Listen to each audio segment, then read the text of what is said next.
Neil O'Riordan, please.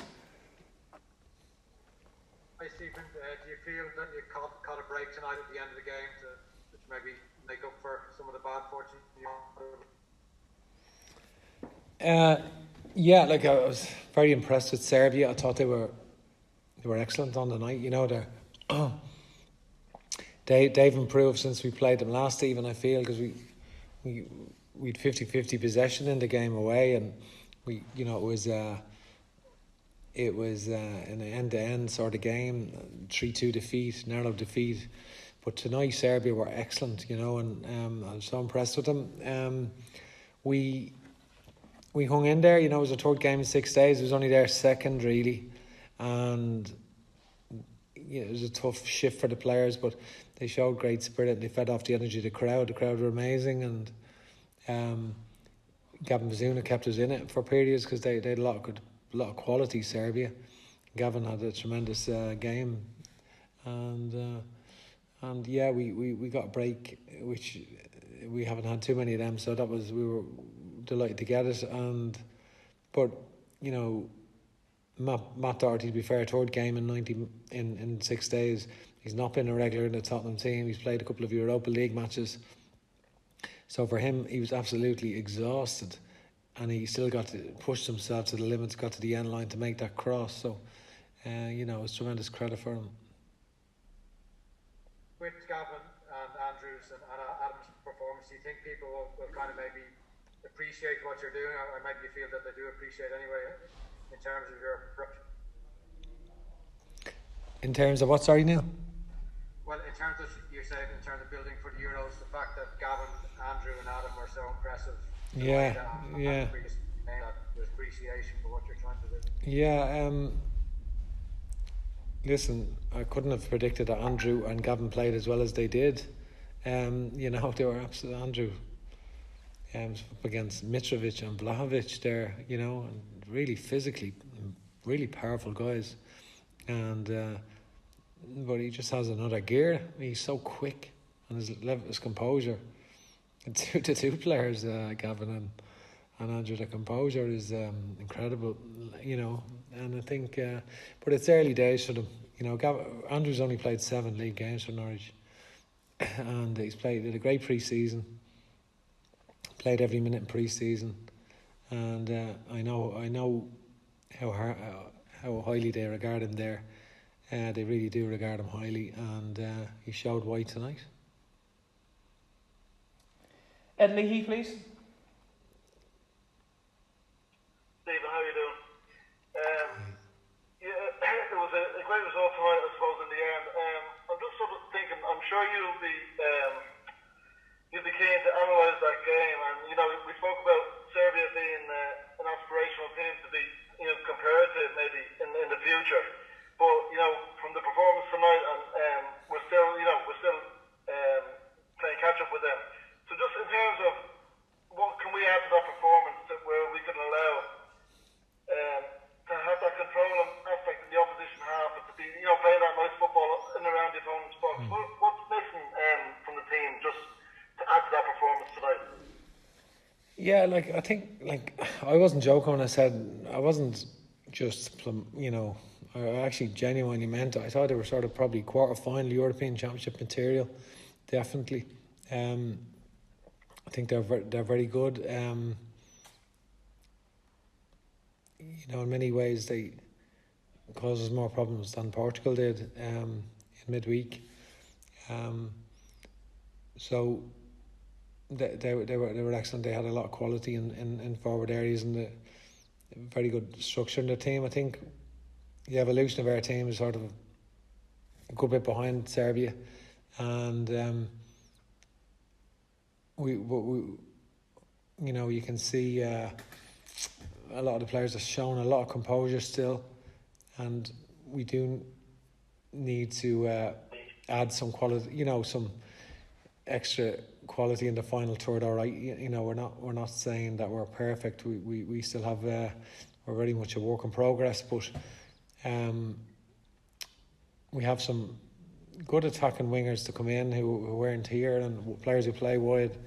Jason Knight has played wide in that position for us, and Callum O'Dowd obviously, and Chidozie Ogbenya, who's lightning, absolutely rapid. He is Chidozie, and then also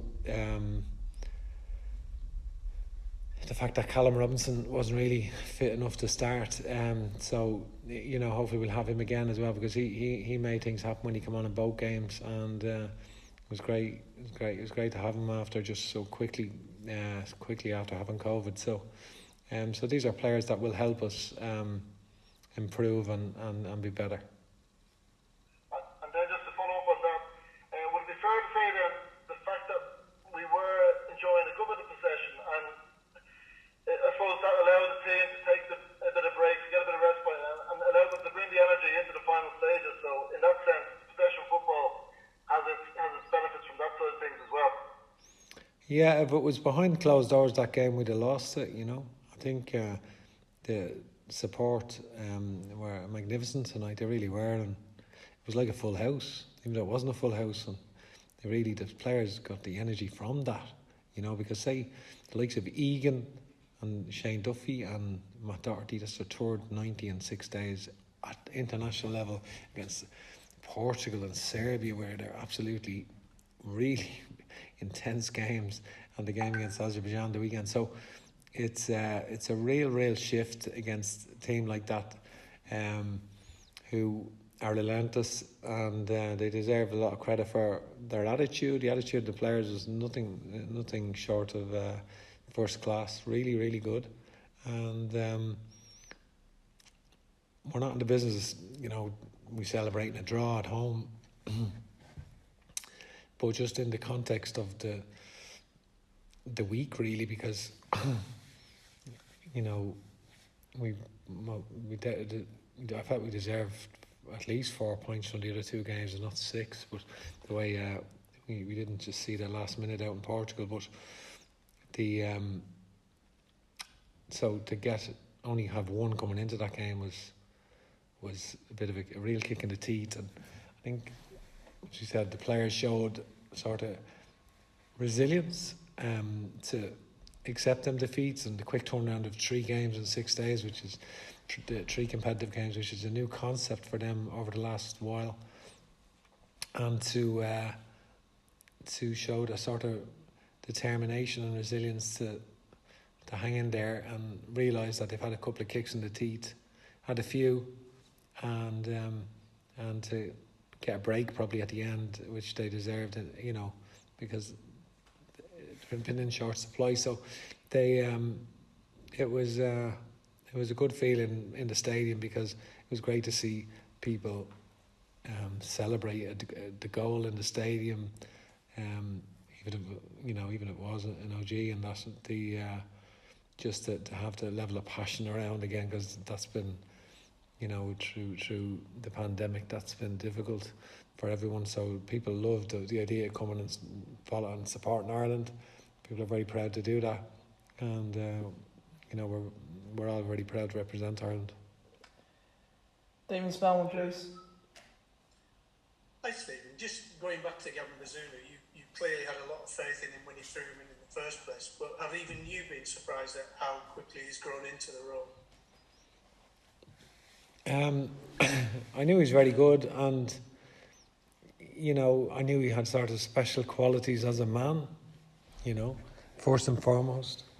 That struck me. I felt he has characteristics that are quite unique and special as a human being, and then obviously he's a very good goalkeeper, and it's a very tight decision, because I really regard Caoimhín Kelleher so high. Caoimhín is an exceptional goalkeeper, and it's just that he hasn't been playing. He would have started in March. He was injured. Gavin came in the end, and has stayed in, and on merit he hasn't put a foot wrong, really. It's only the pass in Portugal, but he retrieved that. The Cardiff actually saved the penalty, which is an outstanding save. So he's done well. But Caoimhín is a real talent as well, and I know Mark is doing well as well. Mark Travers at Bournemouth been first choice, but Caoimhín you know, so we've 2 games coming up, Azerbaijan and Qatar next month. So, you know, Queeving could feature against Qatar, for example. So 2 good prospects, and it's good to see them fulfil that and do well. Thank you. Just one question each from now on in, if we can. Gavin Kearney, please. Hi, Stephen. There's so much noise surrounding your position when it comes to the conversation in the media around this team and what you're trying to do. Would you like the FAI to come out now in the next couple of days and for them to give you their backing and to shut up all that noise and get on with your work? No, listen. I've clear communication with you know, key people in the FAI, and they've been nothing but supportive. And I think it's irrelevant if someone writes something in the back of a newspaper or whatever, that, you know, and then it becomes that's you know, I can't get you know, sidelined by that. I need to remain focused on the job in hand, because ultimately players, you know, people have seen over the last week, they've seen some you know, in the last few windows, some really talented players coming through. Yeah, the experienced players have shown in them a brilliant attitude.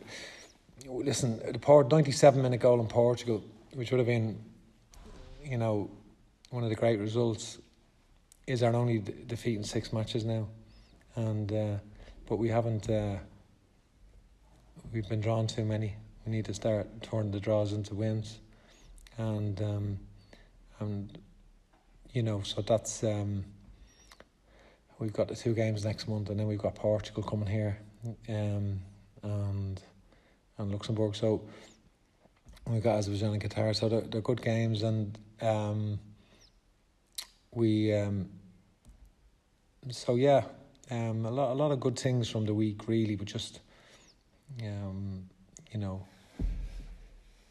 probably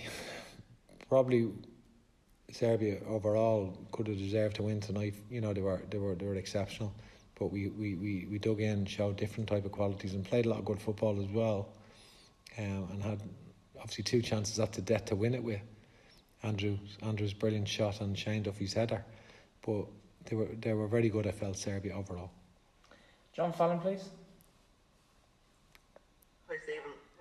Just on the goal you conceded, can you just tell us a bit about that? Milinkovic-Savic sent to, I think Alan Brown was picking him up. Was that deliberate? No, I think.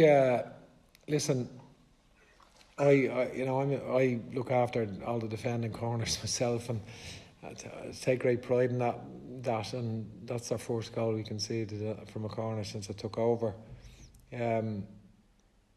Except for the second phase against England, which was headed out of the box and across back in, but in a thing. So we seen Milinkovic-Savic. You know, we didn't get that. You know, we knew that he did that, and we prepared against it. You know, so we're disappointed that we conceded it, but he is difficult to stop. They are difficult to stop and deliver. Tadic's delivery is amazing. You know, it's probably the best delivery that we've played against. You know, his delivery is tremendous.